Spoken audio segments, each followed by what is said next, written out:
Welcome to Real Estate in Real Time. I'm your host, Woody Zimmerman, here with Mark Skabowski of Remax Lakes. Welcome to the show. Here we are. Good morning. And we got our long sleeves on because it's getting cold out. Holy moly, in the 40s. But I've got my mug of coffee. You know, I traded mine in. I don't know if you'd noticed, but I was using the bejesus out of this. Yeah, so we got our Remax Lakes. So I got Remax Lakes coffee mugs. Yeah, so. Oh, Roger's over there. Still in a t-shirt. What's up with that?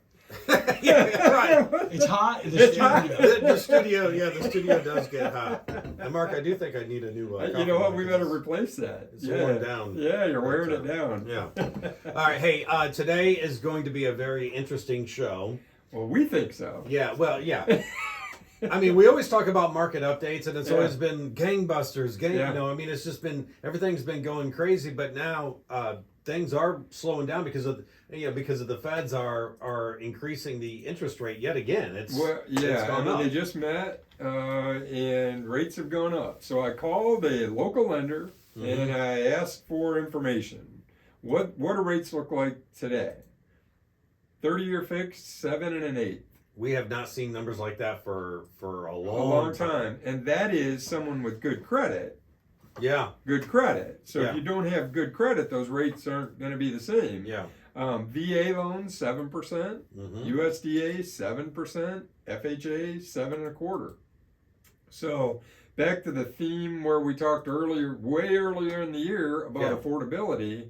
Well, price hikes, higher prices, higher interest rates, all impact affordability for housing. Yeah, sure. So, you know, and I want to caution buyers, I shouldn't say caution, but at least make them aware, you know, when you're working with your lender, be aware, once you're under a contract, know what your rate lock looks like.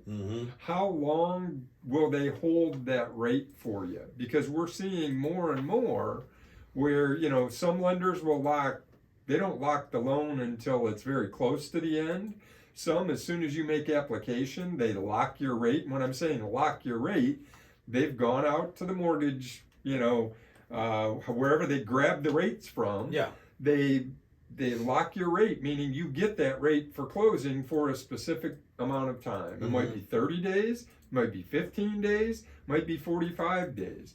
But buyers and agents both need to be aware of when that rate lock expires out. Yeah. Because if there's a problem at the end, and what's one of the other things that I've talked about, closings aren't hitting on the contract date, they're going past.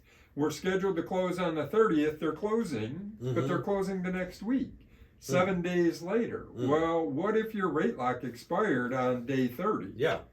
Okay, and you thought you were getting a 6% rate, and now you're getting current market rate, which is 7 1/8. Well, that changes that monthly payment. That changes the monthly payment, and for many buyers, it impacts what they can buy, if they'll get approved or not, if they can do it or not, if they're willing to do it or not. So buyers and sellers both, agents, everybody needs to be aware of what these rate locks look like and when they expire out.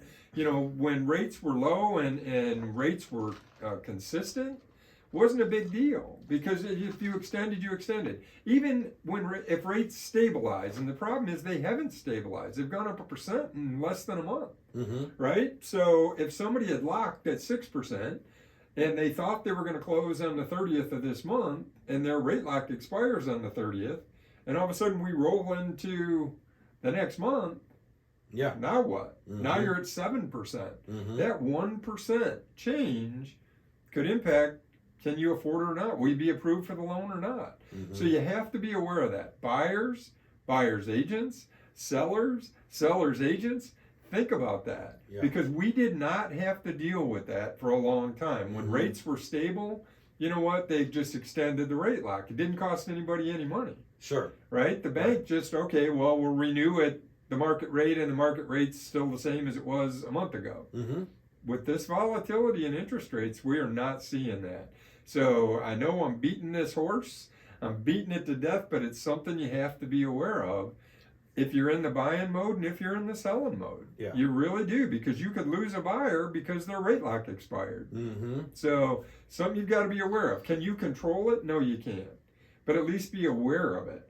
So time frame wise, everybody needs to be on their game.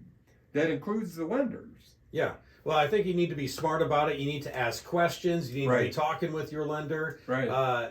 Be talking with your agent Yeah. about this stuff, because this is serious stuff. Like you said, it could change the affordability. It could change you from what you were approved for. Correct. Now, I don't want to make it sound like the sky is falling, because I remember when I first bought my house, my first house, rates were at 8%. Yeah. So I mean, I was able to do it. Right.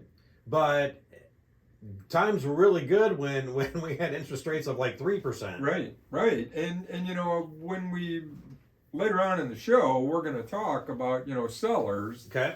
You know, why aren't you selling? We're going to Okay. talk about some of those things, and interest rates are part of that equation. They definitely are. All right, we're going to talk about that right after the break. You're listening to Real Estate in Real Time. And welcome back. You're listening to Real Estate in Real Time. I'm your host, Woody Zimmerman, here with Mark Skabowski of Remax Lakes. And we're just talking about why sellers aren't selling right now. Yeah, so many folks are reluctant to sell. Why? Because they've got an under 4% interest rate on their current house. Mm-hmm. You know, I mean, financially, you'd have to think about that, right? Unless you were going to sell and have enough proceeds to pay cash for what you're buying. Yeah. If I'm paying 3% on my current mortgage, and I'm going to go buy and pay 7%, I'd really have to do the math on that. Right. You know, now again, it goes back to what's your why. Mm-hmm. Why are you selling? If it's purely financial, unless you're going to pay cash, unless you're going to get enough out of your sale to pay cash for what you're doing, financially, probably doesn't make sense to sell right now. Mm-hmm. Just does not. Yeah. You know, now that doesn't help inventory in our market. Yeah, but you're right. But that's the reality of it. Mm-hmm. You know, if I'm at a 3% rate and I just refi, you know, I refied 3 years ago and I don't need to move, I'm really going to think long and hard about selling my house if I'm going to have to go into another mortgage. Mm-hmm. If I'm going to pay cash, I can do whatever I want to. Now, you know, if I've got a specific reason that I need to move, well, then the market is what the market is. The market fluctuates. You deal with it, Mm-hmm. right? I mean, sometimes you win, sometimes you lose. And I'm not being flippant about that. It's just the way it is. It's capitalism 101. Yeah. You know, it's the way the market works. I wish that I would be able to maximize and, you know, and get 3 times what my house is worth and sell it in one day.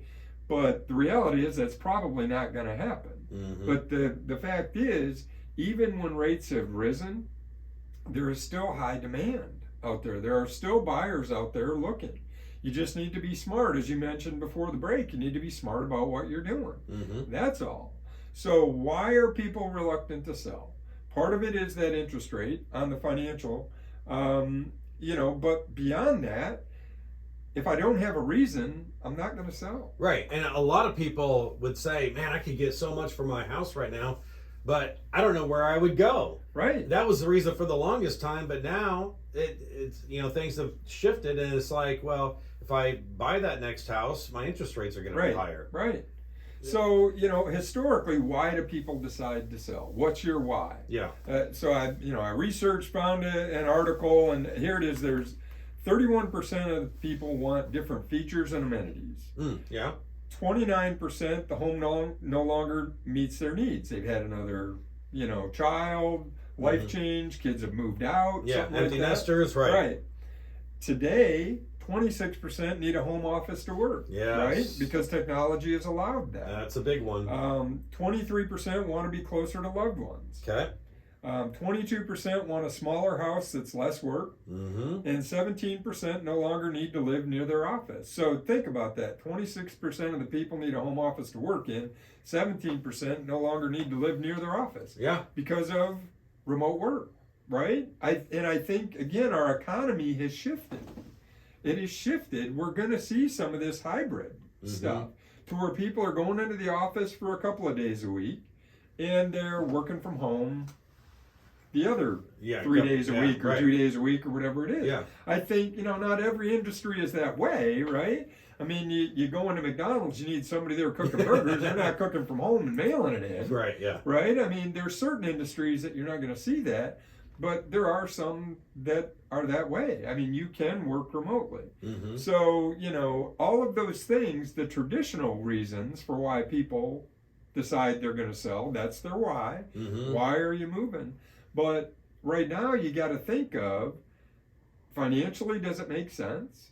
And is there something overriding that will override the financial side? I know that sounds stupid, but is there something larger that will override just the financial part of it? Right. Well, like you said, all right, so interest rates go up, Yeah. capitalism 101, Right. economics 101.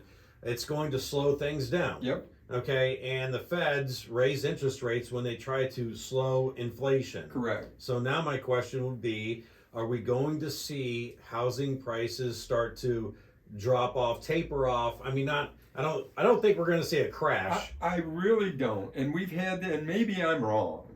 Who knows? The W word. You hate to say it, right? Right, Am yeah. I wrong? Yeah. Well, the fact is, housing prices traditionally appreciate over time. That's been the reason that people have gained wealth, gained equity in their homes, because housing prices increased. Mm-hmm. We saw one bubble, right, in my lifetime, one major housing bubble, that 2007 to 9, where the market crashed, everything went, houses lost value. Yeah. Stock prices fluctuate. We see stock bubbles all the time, but housing has been consistent over time. Mm-hmm. So that's what I'm basing my stuff on. You don't use one outlier and say that's the way it's going to be. I realize things have changed. I think we're going to see a slowdown in price appreciation. I think sellers will ultimately get real about where they ought to be pricing their homes. Okay. You're not going to throw it against the wall anymore and see if it sticks Mm-hmm. and have 10 buyers buying it. You might have one, right? Okay. It's taking longer for them to sell. But in pockets, things are still flying off the shelf. Mm-hmm. So I agree. I don't think we're going to fall off a cliff, but I think you're going to see price appreciation taper off and come back to more reasonable levels like it used to be, 3 to 4% a year, slow, steady growth year over year. Okay. We're not going to see 15 and 20% growth year over year, but I Okay. don't expect to see a 50% price drop in the next year. Okay, good. Fluctuation with interest rates, I think now more than ever, you always say work with a local lender. Yes. Stay in touch with that lender. If they ask you for something, get it.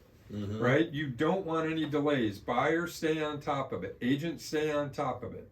That appraiser, that's the hiccup right now, is appraisals. Appraisals are taking much longer than what they should, than what they have historically.